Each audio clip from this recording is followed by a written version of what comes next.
Number one, am I disappointed? Yes. I would like everything to be clear sailing right to the Super Bowl, and we win that, and boom, boom, we're done. You know, part of running a team and running a franchise is dealing with disappointment and trying to make things right for the team and actually for the players as well. So, Darrelle, yeah, I'm disappointed he's not here. Um, but we are, you know, the lines of communication, as Mike has talked about, the lines are totally open. I'm open. I mean, if Darrelle wants me to visit him, I'll get out and see him, wherever he is, and talk to he and his family, and express my, my feelings about it.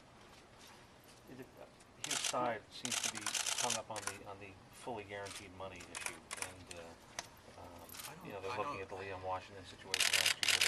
Well, here's what I might say on that. I think the main issue with us, with the New York Jets at this point, is total compensation. When you get to some of the details like guaranteed money or length of the contract or all those things that are part of a contract, but to get to the point where we haven't even negotiated those because we're so far apart on the other one. So, I'd love to sit down and negotiate. I mean, we can be flexible. We know how good a player Darrelle is, and we draft him, so he's our guy. We love Darrelle, so we want to give him something that he's comfortable with, but also something that the team is comfortable and can live with. How do be a two-sided deal? Are you concerned about the potential lockout? Is next year an issue for you with regard to giving somebody, writing somebody a big check, so to speak, right now, or even if it's deferred money? No, I mean, that's not the way we're looking at it. I mean, I'm looking at it game to game, quite frankly. We'd like to plan for the future. Next year is a bit of more of an unknown than usual. But nobody can predict the future any year in the NFL. In terms of you try to plan, as an organization, we try to plan as efficiently as we can, so that we can feel the best possible to take us to where we want to go, where our fans want us to go. Revis has said he wants to be the top paid cornerback in the league. I mean, that's a pretty, easy number to find. Is that something that you're willing to do, or do you need for him to go down in order to find a number that you're comfortable with? Well, yeah, I mean, I think that Mike, listen, if Mike came to me today and said, I've got a deal that I think is good for the New York Jets and good for Revis, who we care about, we would do it. I'll put it right there. And we want to have a deal that's good for him and also good for us, that we can live with. Were you surprised? Were you surprised? Worried about the idea of the rules changing, and that the fact that a deal today might not fit into the structure of the salary cap if it comes back and that kind of thing, like it would tomorrow? It's almost an imponderable. I mean, we know now, and I think we can negotiate in good faith on both sides, just with what we know. It's complicated, but I think willing parties can sit down and come up with something to satisfy what his desire is, and also satisfies what we need. So your lack of knowledge of the rules wouldn't preclude a deal, wouldn't keep a deal. Nobody knows what the rules are going to be. Yeah, right. But the lack of, I guess I'm saying the lack of knowledge of what the new rules would be wouldn't stop a deal from happening. No, a lot of deals happened this year. Chris Johnson, a bunch of deals that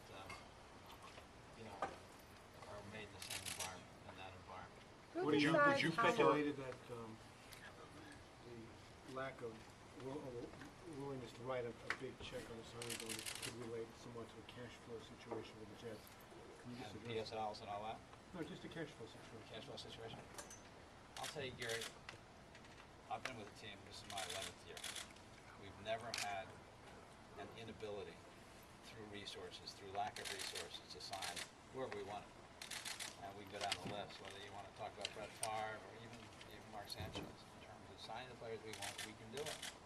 But we have to do it in the context of what's best for the organization, to what we think is the best, what Mike thinks really, because he's in charge of that department, going forward. And I hired him and I extended him because I think he's very good judgment.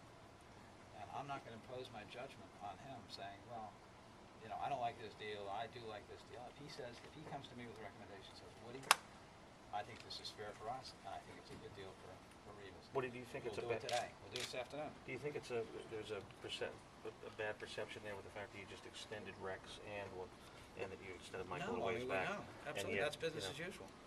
So, but No, we wanna have a good foundation. We got Burgesshaw Ferguson, we signed him. Now, we need a good left tackle, we need a good general manager, we need a good coach. And we'll continue to do business. When we can do business, we will do business. That's the way we do it. Who What do and you- how is the total compensation is the point of difference here? Yes. Who decides that for you guys? How much you're willing to offer, and what? How is that decided? Well, Like, that's Mike and his department. okay, As so a general that's manager, Mike's hire him to control. do that. Okay, okay, so that's all in his realm. So, That's in his realm. okay. Were you surprised? Hey, hold on, we're gonna do two more.